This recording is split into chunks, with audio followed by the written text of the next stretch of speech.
Thank you for inviting me to speak to you today about the u3a. The u3a in the United Kingdom was founded 40 years ago. In this address, I will discuss the factors that influence the foundation and pedagogy of the u3a in the UK and how that differed from other later life learning models. I will describe our organisational structure, including the strengths and weaknesses. You will see many images of u3a members engaged in a wide range of different activities, including those designed to attract new members. When I was a child, one of my mother's favourite expressions was, "You're never too old to learn if you're not too proud to listen." This implied a learning model where knowledge is transferred from one to another without room for a questioning or discussion as to the quality of what is being transmitted. The u3a in the UK, right from its beginnings, challenged this learning model by recognising that all its members are both learners and teachers. u3a members draw upon their knowledge and experience to teach and learn from each other, volunteering their time. There are no qualifications. Learning is its own reward. We're a voluntary organisation. Our members give their time freely and we receive no state funding. This year, the u3a movement in the United Kingdom has celebrated its 40th birthday. It was born out of conversations between three men, all of whom had a background in education. One was a Cambridge Don, another was a social scientist, and one of the founders of the Open University in the UK. The third had experience in working with educationally deprived people in his work in community education. The term third age was coined to denote a time in life when one has ceased full-time employment. Later life learning organisations existed in other European countries, but these were associated with universities, often mirroring the extramural departments that were at that time common in UK universities. In this model, which is still prominent in many European countries and can also be found in the United States and Canada, courses were provided for older people, usually taught by university lecturers. Our founders chose to explore a different model, one in which older people were enabled to share their knowledge and skills rather than being passive learners. In order to understand the reasoning behind this model, one has to understand a little about the social context in the United Kingdom at the beginning of the 1980s. From the 1950s onwards, the United Kingdom had become an ageing society. The proportion of the population aged over 60 had trebled from that at the beginning of the century. There was an increasing number of older people no longer in paid employment, including many who had not reached state retirement age, at that time 60 for women and 65 for men. 31% of 55 to 59-year-olds were not in full-time employment. There was little by way of social provision for these younger retirees, many of whom had missed out on educational opportunities earlier in their lives and had learned a lot over the years through their work and their leisure pursuits. Unlike today, few had ongoing parental responsibilities, and the days of grandparental duties had not yet arrived. The leisure resources generally available focused on care needs and were unlikely to attract those looking for a lively conversation and opportunities to further develop and share their interests. It was in this context that the u3a was born. The emphasis from the start was on informal learning and learning from each other. An underlying principle was that all members would have interests they wanted to share. Everybody would have something to teach, and all would also wish to further develop their interests and knowledge. We all had something to learn. Unlike formal education, where achievement is recognised by passing exams, in the u3a, achievement is personal. The u3a, from its beginnings, was not only a non-statutory organisation, but also a volunteer organisation based on self-help and mutual aid principles. It was and remains an organisation run by and for its membership, though today we employ a small staff team to support our activities. Initially, it was unclear whether the embryonic u3a would attract much interest, but a conference in 1981 led to the establishment of a handful of local groups. It was clear that older people wanted to meet together and learn from each other. Very soon there were 100 u3as, growing rapidly to 250, then 500, and today there are over 1,000, with a pre-pandemic membership of nearly 500,000. The Third Age Trust, of which I am the chair, is the umbrella body for the u3a movement in the United Kingdom. Each of the u3as in the UK is a charitable body, subject to charitable law as established by the UK Government, the Scottish Parliament and Northern Ireland Assembly. The Third Age Trust is both a company limited by guarantee and subject to the law related to registered companies in the UK and a registered charity. All u3as and the Third Age Trust have the same objective in our governance documents. That is, the advancement of education, and in particular, the education of older people and those who are retired from full-time work, by all means, including associated activities conducive to learning and personal development. We share 3 principles. The Third Age Principle, which ensures that the membership of the u3a is open to all in their third age. This is not a particular age, but it's that period in life in which we're no longer in full-time employment. We have no lower age limit, and we have members who are in their 50s and others in their 90s.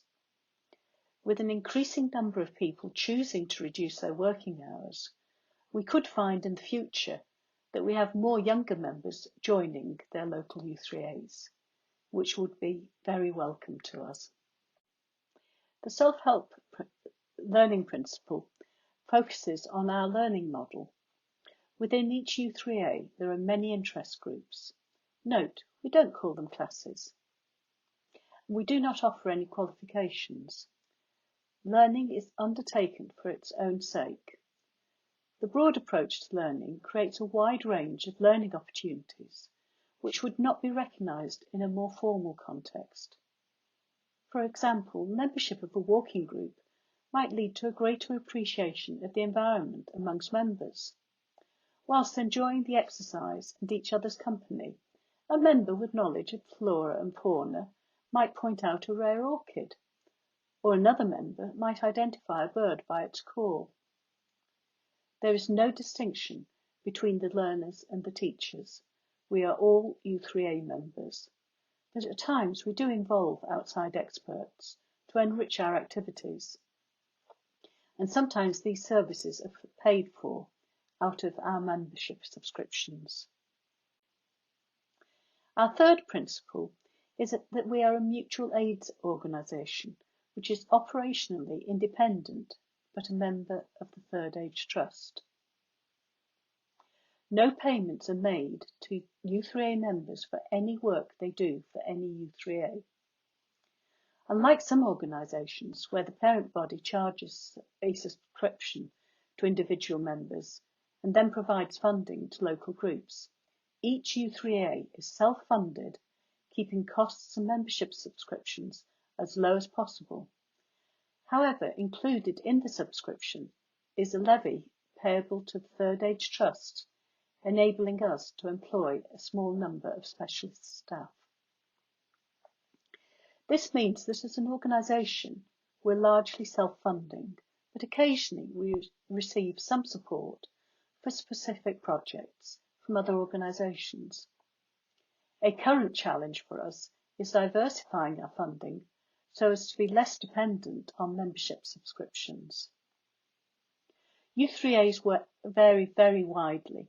Some are small, with 100 or so members, while the largest u3a in the UK has nearly 3,000 members. Each u3a determines the interest groups it offers, dependent upon the skills and interests of the members. There are often arrangements made between adjacent u3as, permitting members to join in each other's interest groups, and some smaller u3as act together as a cluster group. Although u3as do not pay members for leading groups, it is appropriate for a group to employ a specialist instructor for some activities in order to meet insurance requirements, and this applies specifically and particularly to those groups that are involved in exercise type activities. The Third Age Trust itself is a registered charity and a registered company, and the board members are all members of their local u3a and are elected to the board by our membership. We bring a range of skills to ensure the sound management and financial control of the movement as a whole. One of the challenges facing us is finding people who are willing to volunteer to devote a considerable amount of time to the management and support of the movement, and we are currently considering ways of making the task less onerous. The Trust employs a small number of staff to support and provide services to u3a groups. This support was increased during the pandemic through a number of online interest group activities and several larger events. Volunteers and paid staff work together and support each other. Although traditionally u3as have focused on developing interest groups in their local communities, during the pandemic learning was taken online, leading to the development of communities of interest. Taking learning online enabled many members to connect across geographic boundaries for the first time, and strengthened existing networks of learners in the Science Network and research and shared learning projects. Although the COVID restrictions have now been removed, the online learning model has not gone away. In fact, it is growing and developing. The u3a has undertaken research on the benefits of our learning model, and it was found that u3a members reported major benefits from continuing to learn in later life in terms of confidence, feeling supported in new communities, learning new skills, combating loneliness, and most of all, feeling valued and enjoying life. The evidence shows that learning new skills and forming new relationships is important in retaining mental and physical health as we age. The photograph you're looking at is of Burnham on Crouch u3a Archaeology Group and provides a good example of how u3as take their learning outside of their group and connect with experts in their chosen field of interest. This archaeology group was given permission to excavate the gardens of a manor house in their vicinity. They expected to find a Regency house, but instead made the huge discovery of a medieval house used as lodgings by the Bishop of London. In order to undertake this work, the u3a members drew expertise from professional archaeologists and in learning how to undertake an excavation. Their findings have had a wide-reaching significance. Maps are being redrawn, and the u3a is now attracting funding from archaeological groups. Training received by the Burnham on Crouch u3a members has enabled them to take part in other digs across Essex. At a recent presentation, one of the group members said, that as an 11-year-old, she had dreamt of becoming an archaeologist. But she became a secretary, and now, in her retirement, she's achieving her dream as the finding officers for her u3a archaeology group, and she's involved in providing advice to u3a members in other parts of the country. By opening up their work to the local community, this group attracted many new members to their local u3a, others who wanted to join in their activities. Other shared learning projects have enabled members to undertake research and connect with the communities they serve. Recently, we held a shared learning and research conference, which showcased a number of projects, including the High Street project, in which members developed photographic portfolios of their local high streets and the impact that COVID-19 had on those high streets. u3a's worked together over 2 years and produced a database of their findings, a database that will be useful in the future to other researchers. Some of these u3a's have since worked with local planning officers in redesigning the plans for the development of their local town centres. In this photograph, we see another area of activity that we engage in. It's members of the u3a at the Southport Flower Show, which thousands of people visit each year. The local u3a entered a show garden, involving members not only of the gardening group, but the knitting group, who created the blankets, and the cookery group, who baked and iced the cake, and the walking group made a contribution by providing a pair of boots. The garden won the gold medal in the category of community gardens, and many visitors inquired about joining the u3a. We attract members by demonstrating to others what we do. Members connect with each other through their subject interests, and the key to this are our subject advisors, who provide expertise on their areas of interest. We currently have over 70 members who volunteer their time as advisors on subjects ranging from American architecture, to yoga, to walking cricket, to Egyptology, to genealogy, to philosophy, and much, much more besides. Some subject advisors have formal qualifications, but others have knowledge gained over the decades of pursuing their specialist interest. This sharing of skills and talents is also found in the subject networks, where many members can share their resources and knowledge together, including providing speakers for events. The Science Network holds 3 major events each year, where members share their research interests with each other. Each September, we celebrate u3a Week. This provides a focus for u3a's to showcase what u3a is all about and promote the concept of positive ageing within their communities. By demonstrating what we do, new members are encouraged to join in our activities. And at the time of this recording, we've just finished our u3a Week for this year, and many u3a's have been talking about the different things they have done and the people who've shown interest in their organisations and wanting to join the local groups.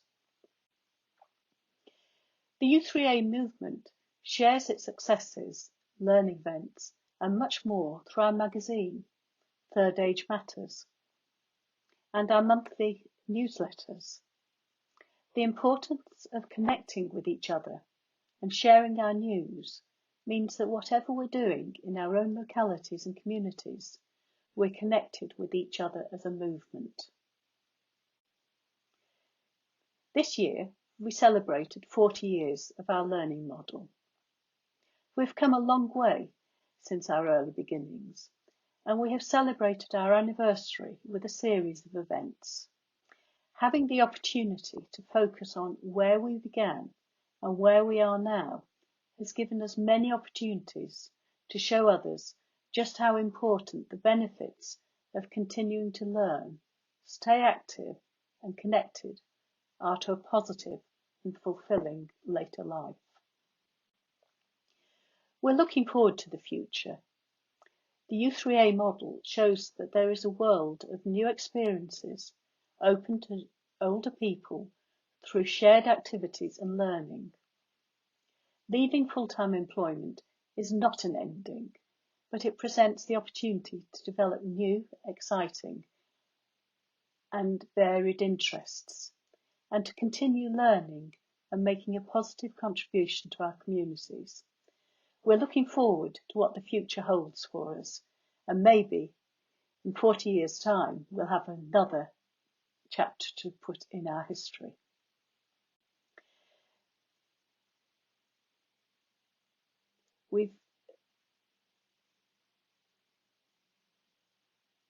On this slide, I show the sources of some of the information I've used in this presentation.